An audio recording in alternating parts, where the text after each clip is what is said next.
I am live. Hello, everyone. Apologies for being a little late. I was caught up in a committee meeting. My name is Stacey Knoell. I'm the executive director of the Kansas African American Affairs Commission, and today it's just me. So it's going to be pretty straightforward. But in talking with a lot of people, I have found that there seemed to be a need to deal with how do we, as citizens, as just voters, as people who live in the state of Kansas, petition our government on issues that are important to us. And so that's what today is going to be all about. Today is just all about how to get in touch with the Kansas legislature or following the Kansas legislature. The Kansas legislature is an interesting beast, and a lot is going on. Even finding out about bills today, they're having hearings on Wednesday.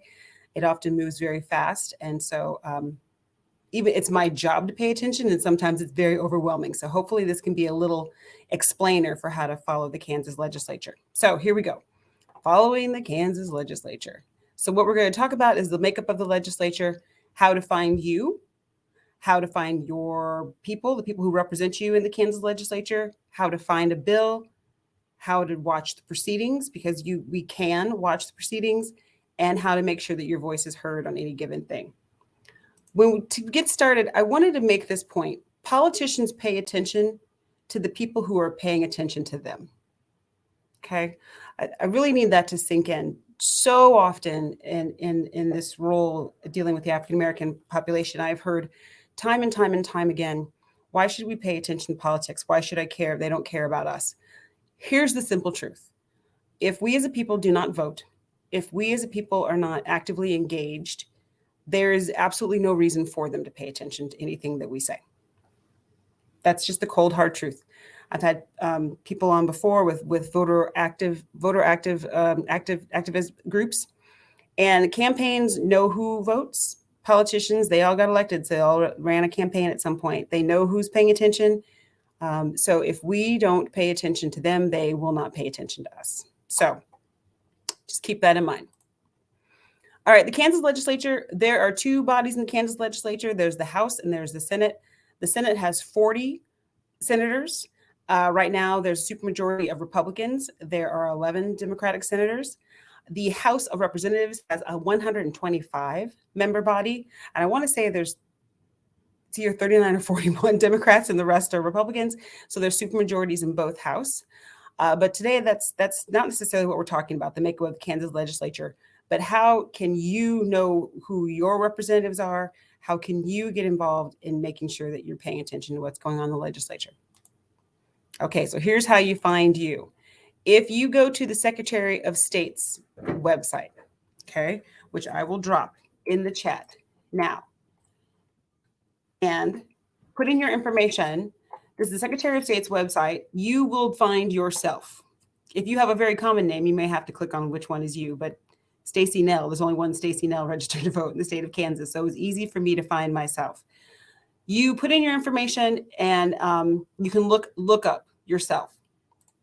Now, I didn't scroll up, so you can't see my address, but it'll have your name, your address, and then it has your polling location. This is where you are assigned to vote on any kind of regular basis, any kind of regular schedule. It'll have your polling location, and then you can also see down there, it'll tell you your districts and your voting history. So this is where you can look up information about yourself.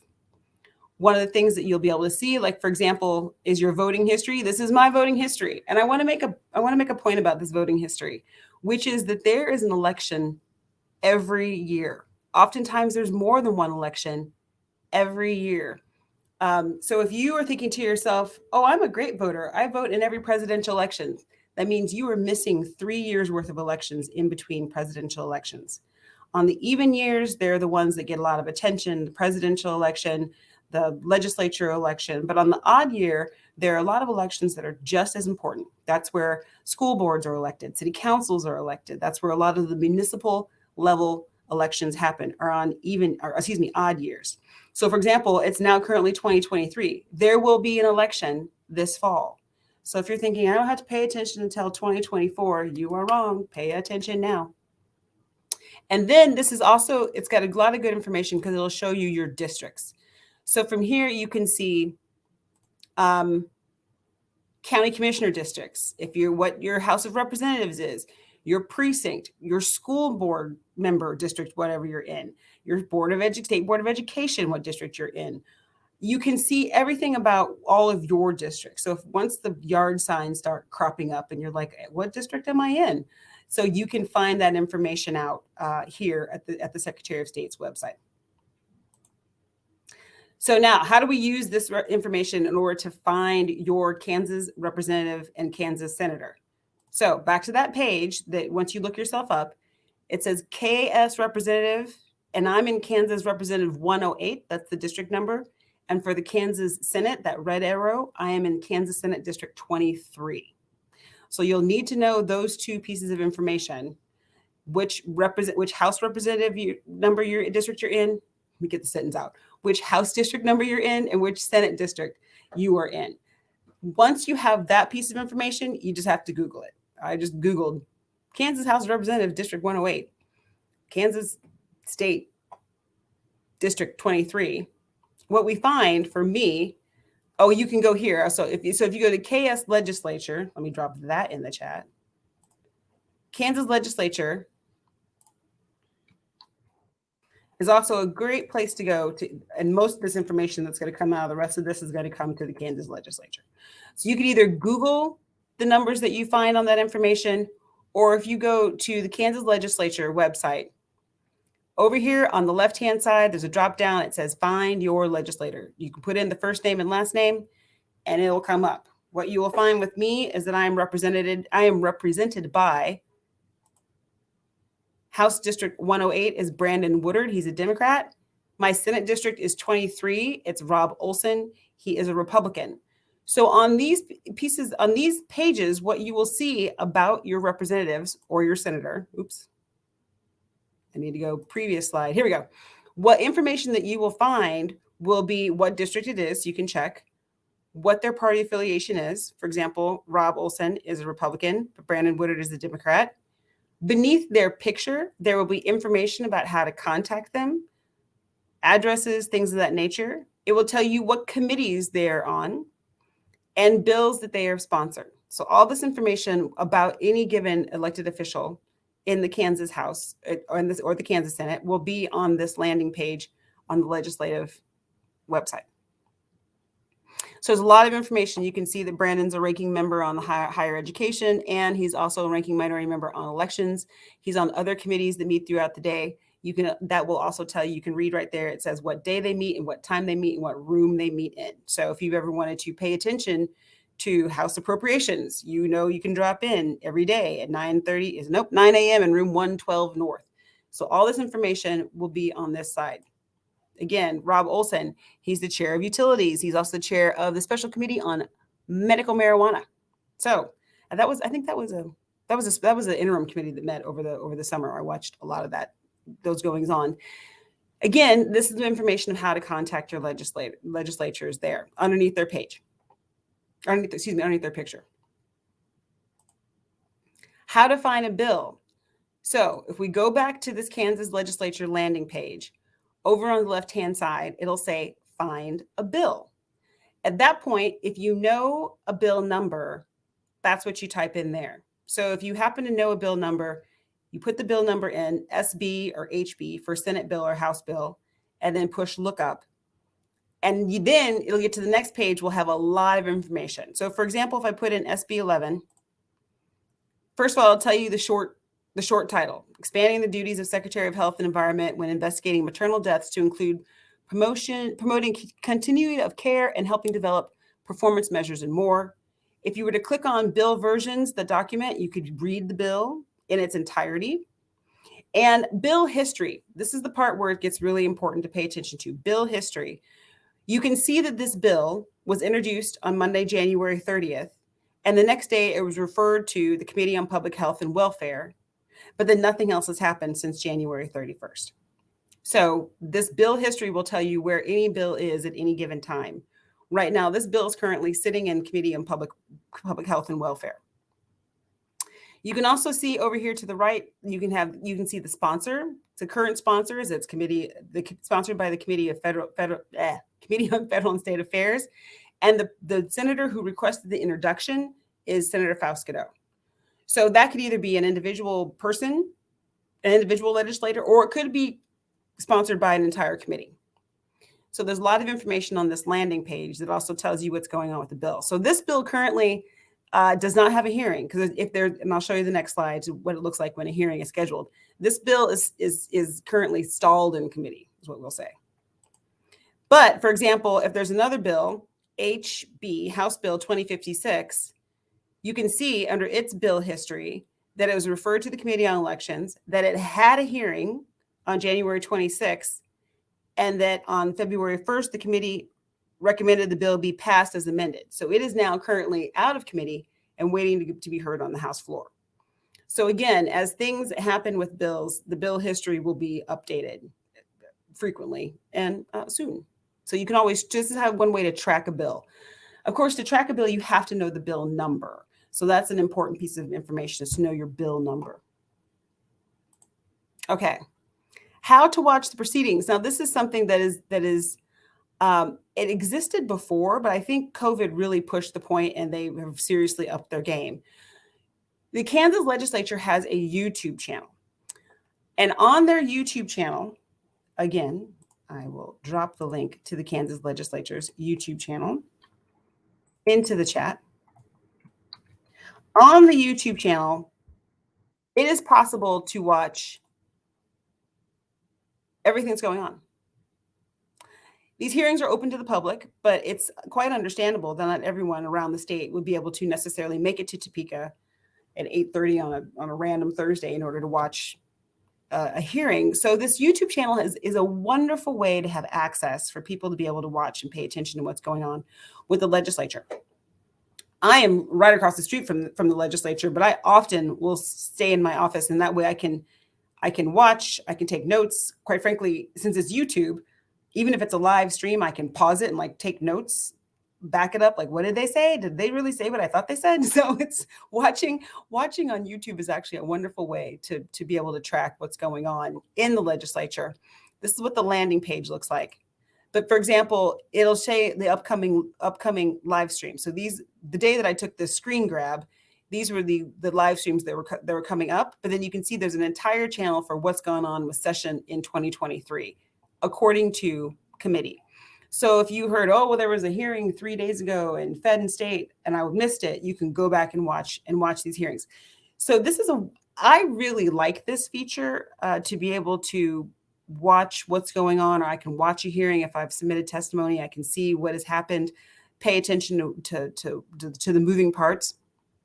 And so for people who may not be able to make it in to watch a hearing, you can definitely look it up on YouTube and be able to follow and know what was going on that way. And then again, you can watch, like, for example, you can watch specific hearings, or this is just the Senate chamber. So they have it set up. So this was on Friday, I think it was the 9th. They have cameras that are just pointing. So even when bills make it to the floor, anytime that they are in session, they are live streaming. There was a time last session, I happened to get home late and turned on YouTube, and they were in session at about 11 o'clock at night. And so they were live streaming.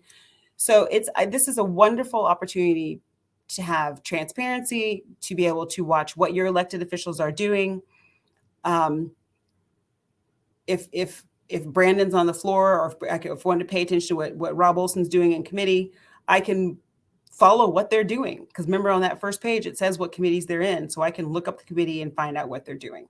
So I would encourage everyone to, well, I guess everyone may not be a politics nerd like me, but if you have any kind of interest in this information, it is there on the legislative YouTube page. It's just a wonderful resource. Okay, how to be heard. Let's say, and this is specifically on giving testimony. I covered the fact that if you wanted to contact your legislature, their email address, phone number, office suites are right below their picture. But let's say you want to give testimony on a specific bill, okay? And that is something that's very important for us as people who live here, as the voting public, to be able to let our voices be heard about these bills that are going through the Kansas Legislature. these representatives and senators are supposed to be listening to us. And so it's important that we actually give them the information about what we think in order to help them make important votes. So let's say there's a bill, SB 208, restricting the number of remote ballot boxes that may be used in each county and requiring a certain monitoring conditions for each.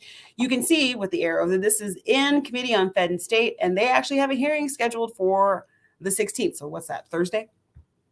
So there's time to give committee on this bill. If you were to click on this, it takes you to this page.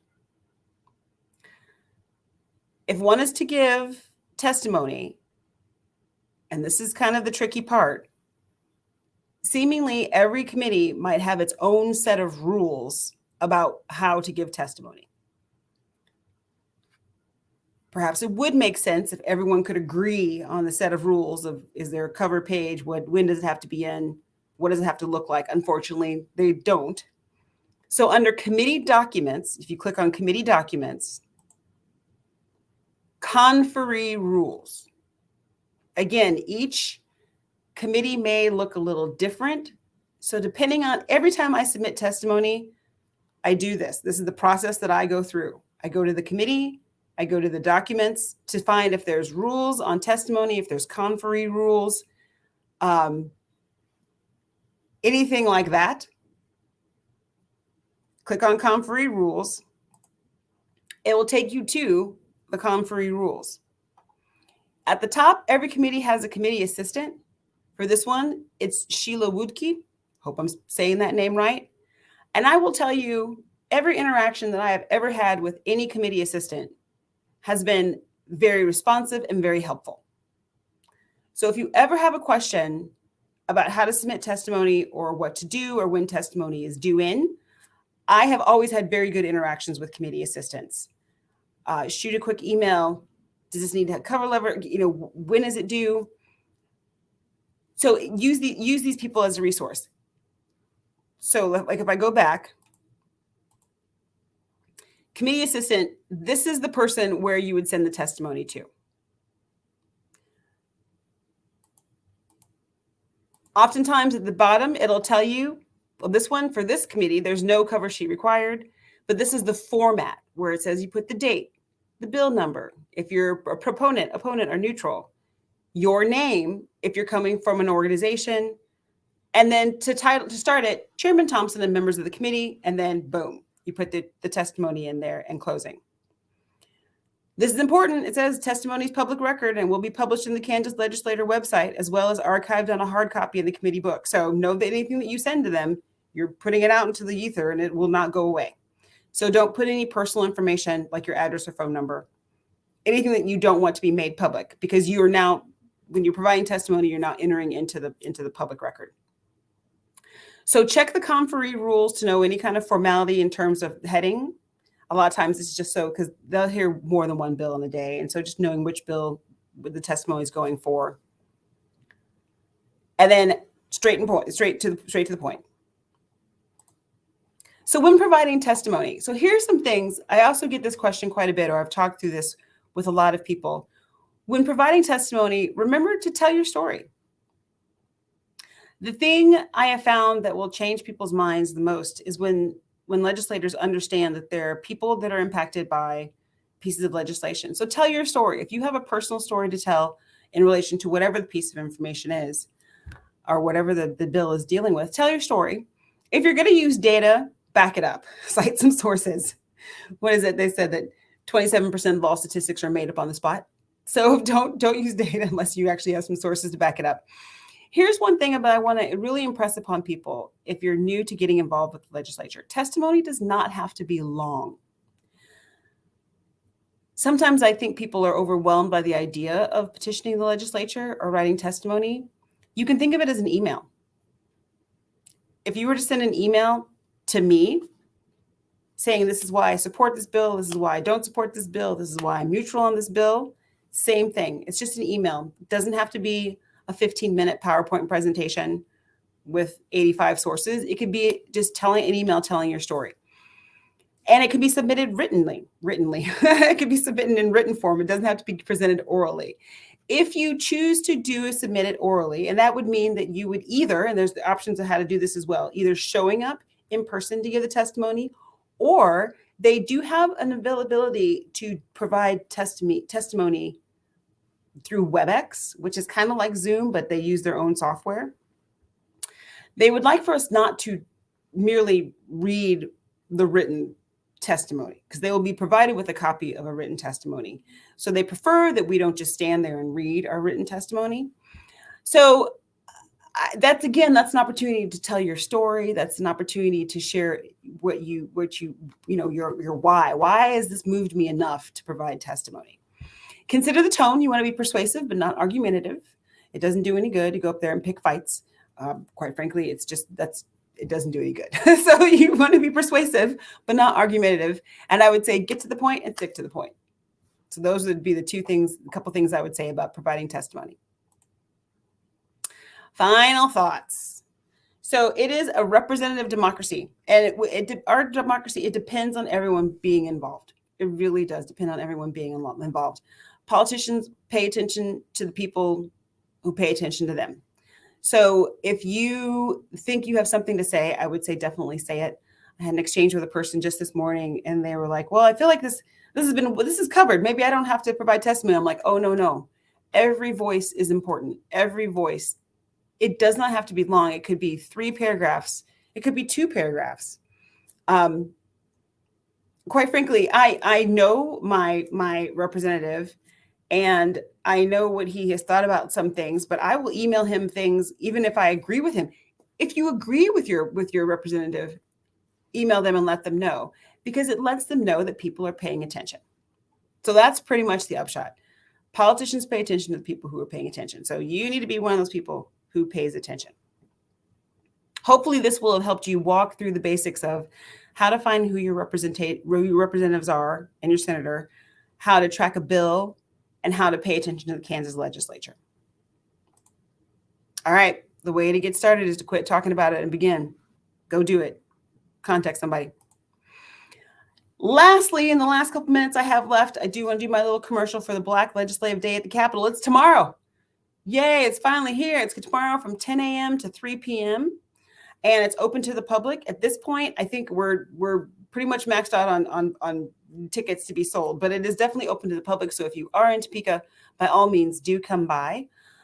We have a full slate of activities planned, many speakers coming to talk about various topics. The governor will be around at 1:30 to do a Black History Month proclamation.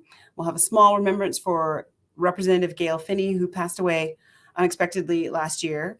So it will be a wonderful opportunity to come see the building, right? Be able to see what's going on, hear about topics that pertain to our community, perhaps go to watch the House proceedings or the Senate proceedings, and really just be around a lot of people and other people who are interested and actively engaged in our politics here in Kansas. Okay, that is it for me.